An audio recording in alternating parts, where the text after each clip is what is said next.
Welcome to the Radicards podcast on radicards.com. I'm your host, Patrick Reno, and today I have Kurt Bench joining us for a podcast. So, Kurt, how's it going? Oh man, doing good. Nice Friday afternoon today. I'm glad to hear it, man. Glad to hear it. So, let's jump right into it here.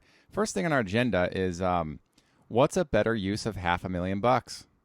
Right? Two sales happened this past week.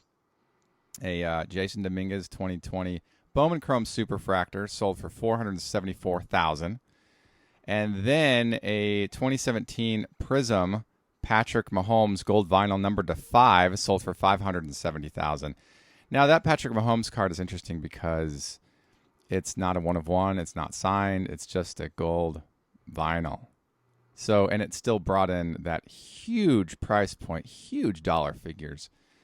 And so I think about this and I'm like, well, gosh, things have really changed since Wayne Gretzky and Bruce McNoll bought the Honus Wagner back in 1991 through Sotheby's. Because these are similar price points, right? And so I have to think like, okay, you got a football guy who's a superstar, but he's still pretty new. He's only been on the field for like now 5 years, right? And then you've got Jason Dominguez, who's in baseball, which is arguably a safer sport. And this is a superfractor, one of one, autoed. By the way, if you're listening, I've blogged about both of these pieces, so just go to radicards.com, and you can search for these guys, and you'll find these articles and see the images of them and the information on the sales. But, Kurt, tell me, knowing how risky football is with, like, standard average 2-year careers and people blowing out their knees and their backs and everything else, and then you've got Jason Dominguez playing baseball, a safer sport, you know, give or take. Granted, Mahomes is a quarterback, so he's not going to get slammed as hard as, say, like a linebacker or a running back. Running backs get slammed all the time. Of course, Emmitt Smith and Barry Sanders, they did really well in their careers. But if you had $500,000 or give or take around there, which one of these cards would you pick? Now, I know you're biased because you're a baseball card collector, but if you were jumping into this hobby and you wanted to acquire a really nice piece of a current player, which of these two cards would you buy? Oh, to me, it's a no-brainer. I would do the established, star Patrick Mahomes. He's already been proven. He in 4 years has been to 4 AFC Championship games, been to 2 Super Bowls, won one of them, was an MVP. I think he was the Super Bowl MVP the year they won. Has the at this time the most lucrative pro anything contract, if I'm not mistaken. It was like $500 million. And Wow. so he's definitely, an established star. Baseball, it's really a crapshoot. You never know. I mean, football too, I guess, to a degree, but you never know with these guys. You just never know. And Jason Dominguez, hopefully, I hope everything works out for the best, but the odds are is that he may never even see a major league field. Yeah, he's still a minor leaguer, and he was showing signs of promise a year ago, 2 years ago, and I looked at his stats and I'm like, I personally am not convinced that 6 figures is like gonna be a good long term. But then again, I don't look at cards as investments. I mean, you can, because they're like anything else. You can buy and sell them for profit, like anything. If there's a demand for it, it can be an investment. It's so funny. People think like trading cards are not investments. It's like, what difference does it make what it is? If you can sell it for a profit, then it's an investment. So There's to me, there's no way people. I mean, with the sales of the Mickey Mantle 52 oh tops, yeah, or even I've seen that card, that exact card that sold for 2.9 million or whatever it yeah. was. I've seen that exact card in person. I know the former owner, and so I remember thinking, God, what a great card. That's a card that I expected to return higher figures every time it changed hands. And I predict that's like, there's certain cards in this hobby, every time they change hands, they make the current owner more money than the last owner. Oh, absolutely. The Honus Wagner, every single time it sells, it Yeah. brings more and more and more. The Mike Trout Superfractor from '09, that card, every time it has sold so far, the last 2 times, it has brought significantly higher figures. And I predicted if it sells again, we're going to see even higher roll. So, I kind of think about the Dominguez long term. Will we see a higher return? That's kind of up to say. You brought up very, obvious points, like he's not yet a major leaguer. He who knows what will happen. He could turn into a Kevin Mass or a Mike Trout. Like, it's just difficult to. Well, you and I have talked quite a bit about this, in collecting, and now, as kids, we all sort of were investing, right? You wouldn't trade certain cards, because of the Beckett book value was, a quarter or whatever, and you would base everything off of that. But now, with seemingly in the last 2 years or so, and I'm sure it's been going on for a little longer, but now, since COVID, more and more people have gotten in, and this whole investing mindset, it's not just baseball or sports cards in general, or trading card, because you can put Pokemon cards in there too, but sure, Magic cards too. Magic, yeah. And more people are getting into it, and it just levels. Some people don't care about collecting the cards, and there's nothing wrong with that. They see it as strictly business. It's an investment type thing. Mm-hmm. I'm gonna buy it and hold on to it for a year or so or whatever, and then sell it for higher, when the demand is higher, or whatever the case is. So again, though, the idea of being a prospector of these rookie or prospect players, to me, I've done it a little bit here and there, not even close to that level. I mean, I can't bring myself to even spend. I've never bought a prospect card of someone who hasn't played yet. I'll give them a year or two, and then say, okay, well, let me get in while the prices are still affordable. But $474,000 for a guy that, I mean, the chances are very, very high that he may not ever play a major league game, versus even the Patrick Mahomes card. If I just had half a million to blow, I mean, that card's not even autographed. It's just, and it, like you said, it's not even a 1 of 1. I know that's the And biggest. that that's blows the my mind. That's the biggest thing about me with that card. When I learned it was the to 5, because I mean, 5's not a whole lot, but still. Panini's done this a couple times with superfractor quote unquote cards. They can't use that word because that's owned by Topps, but Right, yeah. the gold vinyls, I've noticed a couple of them are to 5, and that's whatever. I have a Buster Posey I picked up that's to 5. That's like that. That's a gold vinyl. It looks great. Comes from a cool set. And so it allows for 5 people to get this card. But when I saw that end press, I'm like, oh my gosh, the 1 of 1. I looked at it closely. It's to 5. Someone's spending $500,000 on a to 5.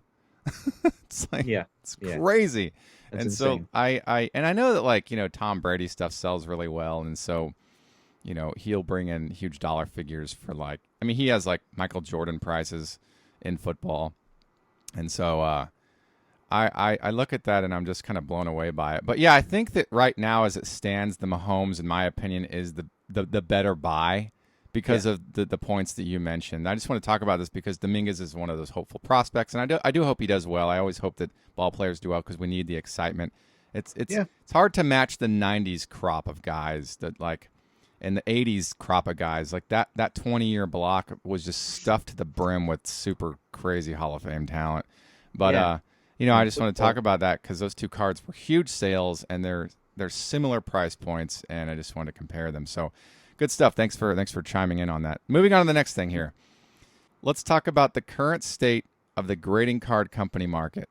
Over the last 2 years, there have been a gluttony of new players in the market, and it kind of always leads me to question, what is the long-term potential for any one of these companies to remain over time and compete with the big 4? What do you think? What are your thoughts on things? Well, for one, you can't blame somebody for taking an opportunity, right? PSA puts a hold on everything, freezes, taking in cards for however long that is, and then uh, didn't they up it when it $18 a card or something along those lines, and now it's up over 100. They're definitely a wise move by other people to start their companies. Now again, it's going to be tough for them because PSA and BGS and to an extent S what is it, SGC. Mm-hmm. um, you And know CSG is the big player on like that's been grading stuff for a really long time, like a yeah, variety of different things, and they finally got into cards. So it was just a matter of time. So I expect them to last through the wave, if you will. The I wave mean will crash, and then they'll still be around, and so that's the kind of the way I see it. Now, here's the thing I want to talk about, though, Kurt, that I think we should touch on. I'm not convinced any other company will ever surpass PSA in marketability. yep. They are like the Nolan Ryan of the pitching record of the grading companies. There's no way you're going to beat that record. There's just no way. Something catastrophic would have to go wrong for them. They have so much market credibility, and they've been around for a really long time. They were the ones who graded the T206 Honus Wagner, the Gretzky McNoll. That was actually the first card they ever graded, and they have it gave them a lot of credibility, and they've just since become the market player. Adds a lot of value to cards. Yeah, and their slabs are consistent. Granted, it's they have the budget to expand and do AI if they want. I think they bought technology to do that, so they might be moving into that direction. But they got flooded with grading requests, so they had to raise the prices. So I understand that. That makes total sense to me. Yeah. I have tons of respect for that company. I'm a huge supporter of PSA, and so I'm a little biased because I buy a lot of their stuff, but I also have like BGS slabs and SGC slabs, and PSA has the name brand behind them. They have great market credibility. They're everything a grading company should be in the grand scheme. They have a publication that you get when you sign up for a subscription. Although I don't know what the subscriptions are now, I haven't really paid attention. They have these like awards they give out once a year for people who are at the top of their registry collections. They're really involved with the collector, and I really appreciate that a lot. Like companies who are involved with the collectors, they're not just trying to sell to people. They're engaging, and the PSA does that really well. And I've always appreciated that about that company.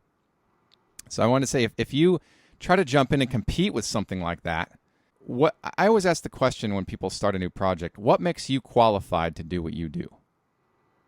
That's the question that I always ask. What makes these new grading companies qualified to be grading companies? What makes them any better at looking at cards than, say, you or I? I mean, that's ultimately what it comes down to. Now, I know that if I had a grading company, I would be really rigorous about my hiring methods so that I hire people who know cards like the back of their hand. And I'm sure that some of these grading companies do that, or at least I would hope. But it always goes back to that question: what makes them more qualified than PSA? Your thoughts?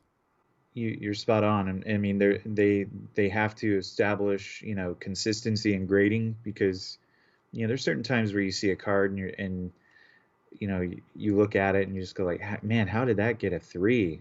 And then you see some really off-centered card up there with 6s and 7s and that kind of thing. So consistency and like you said, customer service and acknowledging the collectors out there and showcasing them and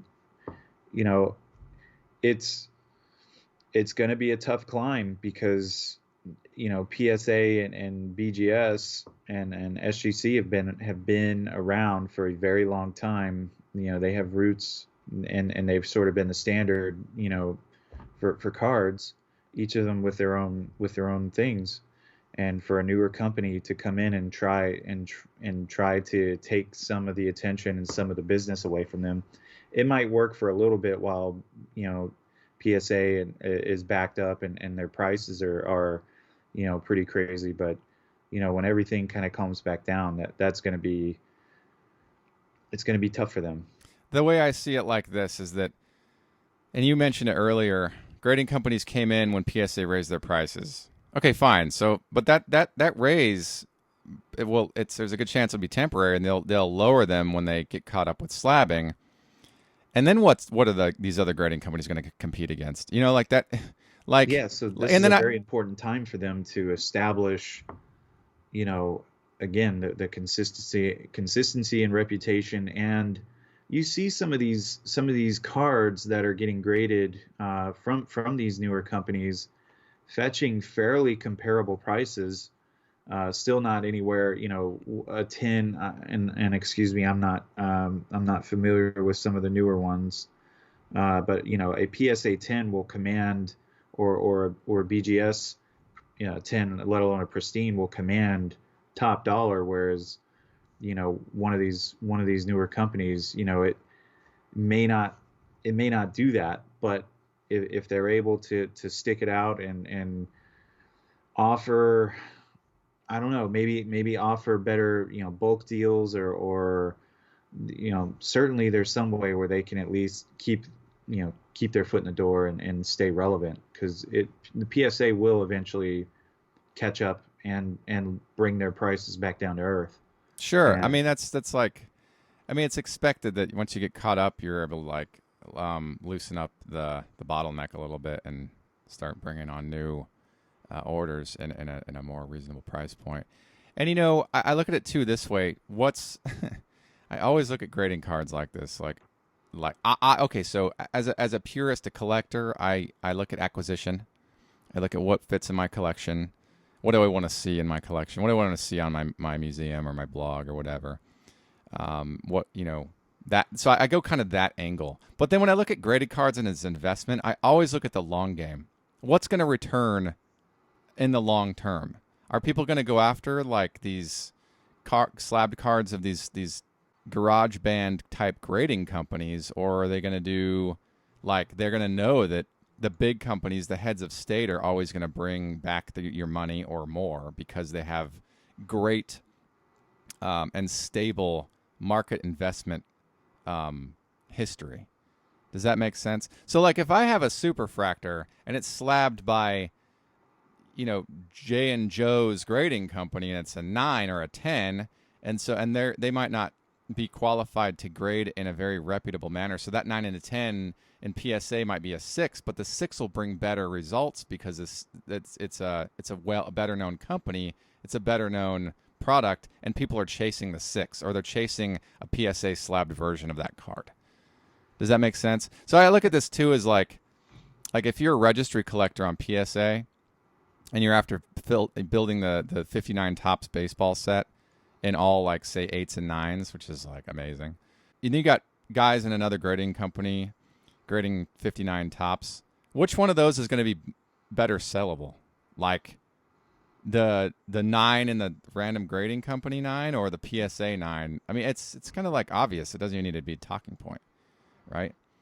So I look yeah, at that too, like the long term of it. What's the better buy? If you want to like turn it around at a later time, what's the better buy? And I like I said, I always go back to the question: what makes them more qualified to do what they do? You know what I'm saying? Like what that I always ask. Some people don't like hearing that question. I've that's been the last thing I've told people sometimes because they don't want to talk to me again after I ask them that question. They almost take it as offensive. Like I've dated girls who run their own businesses and I still can't figure out what they do, and so I ask them that question and then they don't want to see me again. And so I'm like, it's like I ask this about people when they start businesses when I don't really quite understand where they fit in the market. So I just want to talk about that because I think it's an important point to discuss. yeah. So what you want to finish it off for us on this topic? Well, again, maybe just because certain guys in the companies like CSG tend, you can get any card you want graded, but people tend to go to them for more of the pre-war, Mm-hmm. the earlier stuff, and then PSA, obviously they're known for having wide ranges of cards, but a lot of PSA, the rookie cards and all that. And then so maybe these newer companies, I don't know, maybe focusing on establishing in with again just getting these newer cards out there. I don't know, man. It haven't just maintaining a good reputation and not getting scammed or or having getting fake cards sent in and grading them and then having that whole disaster too. So Well, but the thing is that stuff's happening with these new companies. They're yeah, accidentally slabbing fake cards, or they're accidentally slabbing, autographs that are fake. Or, you know what I'm saying? So like, yeah, yeah, that's reputation damaging stuff. Like if I think it comes back down to the question I was asked, like what makes you qualified, and yeah. if you're doing that stuff, it's an indication you're not qualified, right? And you're going to have Oh, a really short burst of business, but the long term is going to be very difficult to compete with. no, absolutely. Yeah. So I want to touch on that. That's a sort of somewhat controversial topic because there are so many players in the market. But I want to move right into the last point here is the defaced art. So we're gonna discuss this and we're gonna circle it right back to trading cards. Painting valued at £740,000, which is just over $1 million USD, is ruined after a bored 60-plus-year-old security guard who was on his first day on the job, I might add, draws eyes on the faceless figures in it using a ballpoint pen. Now, the piece of art is called Three Figures by Anna Laporskaya, and it was produced in the early 1930s, circa 1932 to 1934. Now, okay, stupid, right? Really dumb. The piece is being restored currently, and I guess the gentleman didn't press too hard on the ballpoint pen.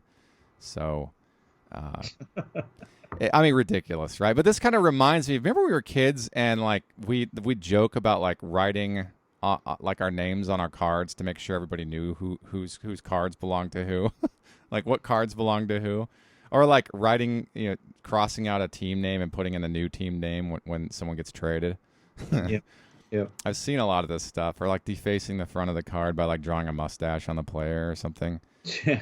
And so, like when we were kids, we used to do stuff like this. When I was younger, gosh, when I was really building out my Frank Thomas collection in the mid '90s, um, I think I was approaching like 100 unique cards in like '95, and I had this 1992 Sports Illustrated card with the perforation, and it was a little taller than all the other cards. And I was storing my Frank Thomas cards raw in this little 100 count plastic box. Not the snap type, but the one with the top goes over the bottom and it snaps shut and it's like this nice brick.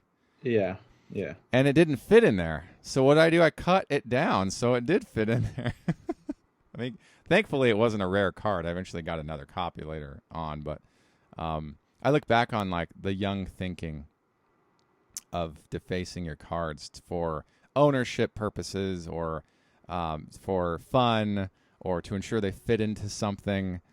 I mean, when I was younger, I hated 89 Bowman for that reason because it always popped out at the top of the 9-page pockets, or it was like Yeah. it barely fit in top loaders. You can put them in top loaders because they fit, but they fit almost just there's a little bit of space, almost perfectly. They fit in them, but they pop over the top of the penny sleeves. Unless you use what I use for those 89 Bowmans is I use the vintage card sleeves because they're tall enough to cover the whole card. So that's just my trick. I like the 89 Bowman Griffies. They always go in those sleeves. Anything 89 Bowman that I keep goes in those sleeves. But what do you think about this? What are your thoughts on this? The defacing the artwork. I mean, that's a terrible thing to do. I Yeah. mean, that regardless of what you might think of it, that's somebody's work, and it's not there for you to damage in any sort of way. Judge it, sure, but again, yeah, we would ruin cards. Yeah, I remember, hear a lot of the old timers, we put them in our bicycle spokes and whatever, but that's fine, but that's a work of art. It's a one of a kind.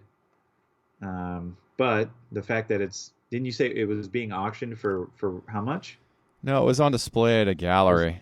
This okay. gentleman was security guard for the gallery, and it He's was his so first day, and so he just got bored. He's like, "Well, I guess I'll just write on it." I mean, it's beyond egregious, right? it's dumb more than anything. Do you think they're not going to have security, cameras for the. Yeah, I mean, you're a security guard, and you think you're just gonna go and vandalize something and not get caught, or maybe he just didn't care. Who knows? But that's a terrible thing to do. Oh, it's horrible. It's horrible. Vandalizing anything is just, to me, is one of the lowest forms of, just anything you can do.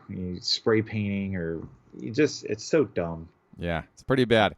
Yeah, I just want to touch on that because it reminded me, like I said, of when we were kids and we'd write and do things, deface our own cards. I'd never think about doing that to somebody else's property ever.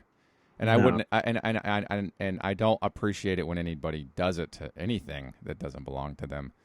And so when I saw this, I was like, I just was floored by it when I read about this yesterday. I just could not believe what I was reading. It's a famous painting, rare, original painting, and it's being defaced. Like, it's just unbelievable. And not just by a passerby, like, civilian. It's like by a security guard of all people. Signed on to work there to protect that stuff, and then you're the one ruining it. That's just dumb. You're bored? Pull out your phone and do some home run derby on an app or something. Don't deface artwork, Yeah. It's ridiculous. So I wanted to talk about that. I'm glad we got to talk about at least that. I know it's collectibles is kind of a wide spectrum of things. We discussed mainly cards. I've seen a lot of cards online. There was a 52 mantle that had a face drawn on it, looked like it was Leatherface. Like the face looked like once it was done, it looked like leather. It was awesome. It was an awesome item. I think it was like several $1,000s, but what a cool thing to have. He looked like the guy from like when he puts the face on the face, like the it's like skin. One of the Garbage Pail Kid cards. It just happened to be a 52. Well, it was just the face, right? So it looked like like the 2003 Texas Chainsaw Massacre movie. Yeah. Where the guy has the face peeled off and he puts it on his face. Like, it looked like that, kind of. Or like the one from the 1970s. It's probably more like the one from the 70s, actually. Where the face, you can see his lips and his tongue, like, coming out of the... Like, it was more like that appearance, that version of Texas Chainsaw Massacre. Really interesting. I actually think I have that on Pinterest. If you want to go check it out, check our Pinterest account. So, Kurt, thanks for joining us for this podcast. Do you have any final thoughts? No, I just want to say thanks for having me. These are always great to discuss these topics and just hear other people's, personal points of view on it. So thanks for having me again. Of course. Thank you for tuning in to the Radicards podcast on Radicards.com. I'm your host, Patrick Reno, and until next time, enjoy collecting. If you like this content, please subscribe. Thank you. Enjoy collecting.